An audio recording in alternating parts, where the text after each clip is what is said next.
Chaitanya Mahaprabhu understand that just to teach us while he was eating. He said, who brought this rice? Cholo Haridas.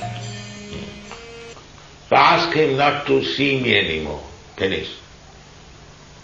Everyone was surprised. What happened?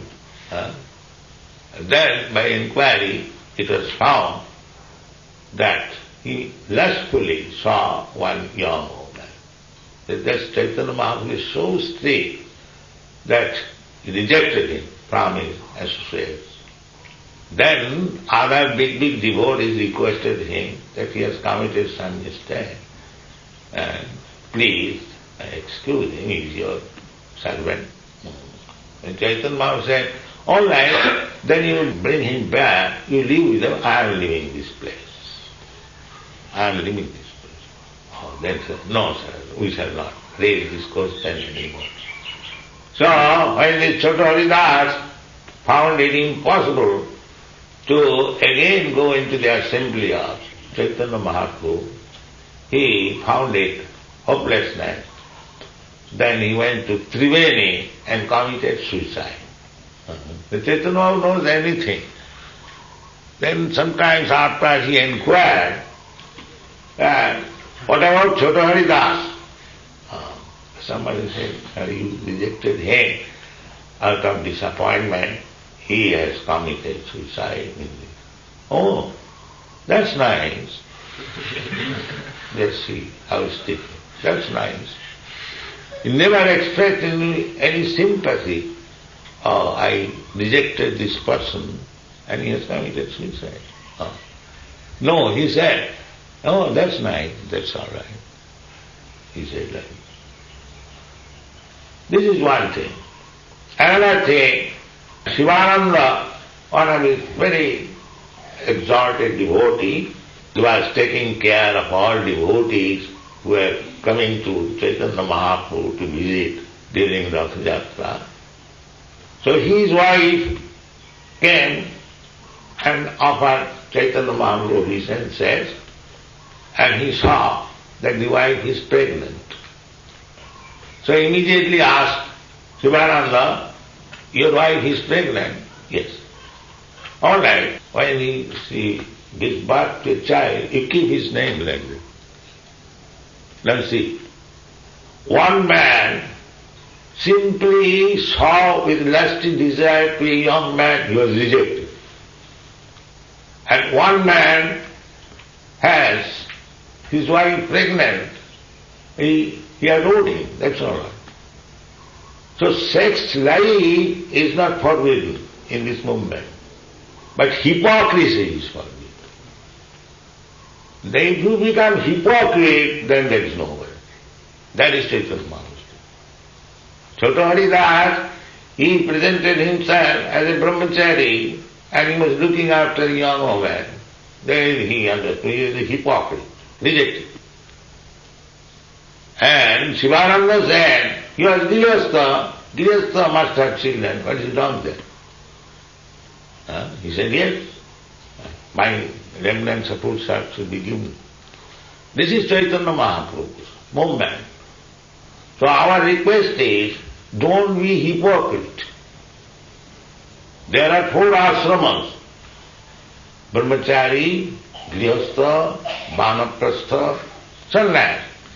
Whichever ashrama is suitable for you, you accept. But sincere, don't be hypocrite. If you think that you want sex, all right, you marry and remain like a gentleman, don't be hypocrite. This is Chaitanya Mahaprabhu. He did not like hypocrisy. Nobody likes. But for a person who is seriously engaged in Krishna consciousness movement, for him sex life and material opulence is not very good. That is Chaitanya Mahaprabhu's opinion. Parang param jigimisho bhavu niskincanasya bhajaran mukhasya. Parang param. Therefore, voluntarily Chaitanya Mahaprabhu accepted sannyas. He was very nicely situated in his family life. When he was family man, he married twice. One wife died, he married again. So, the Chaitanya Mahaprabhu taught us not to become. But when he took sannyas, he was very, very strict. No man could come very near to him from distance. This is Chaitanya Mahaprabhu's teaching. So, we have to follow strictly the rules and regulations. If you are serious, then this is Chaitanya Mahaprabhu's movement. Niskinchanasya bhagavad bhajanonmukhasya parama parama jigimishu bhavusagarasya vishainam sandarsanam athajusitanch ha hanta vishabhakshanata diyasa. Those who are determined that in this life we shall finish this material way of life, on material life. That is real struggle for existence. Actually everyone is trying. Material life means it is full of distress, dukkhalayam, Krishna says. So long you will prolong this material way of life. That is called struggle for existence.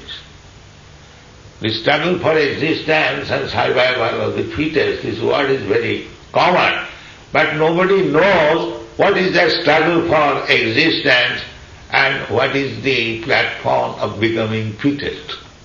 Nobody knows. It is we are preaching that if you remain in this material world, then struggle for existence will continue. And fittest means one who has come to the spiritual platform is fittest to survive. What is survival? Who is going to survive?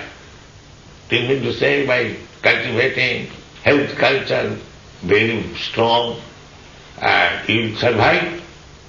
Nobody will survive. So who will survive?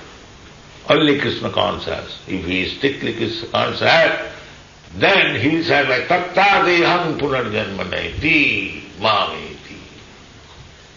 A Krishna conscious person who has studied Krishna only, nothing more, perfectly, then he is fit. This body also, this body is not permanent, that's a fact.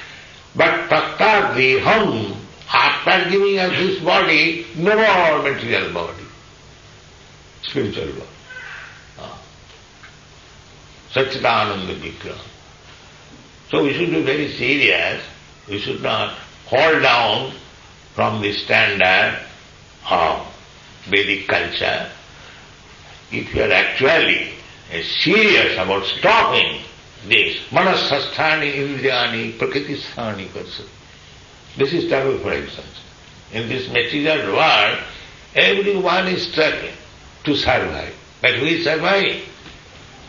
That way, materialistic way of life will not help you to survive.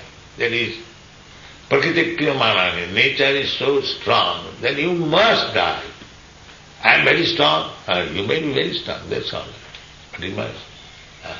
There is a, I would say, joking story that one man thought, how to avoid death? Then the Hiranyakashipu.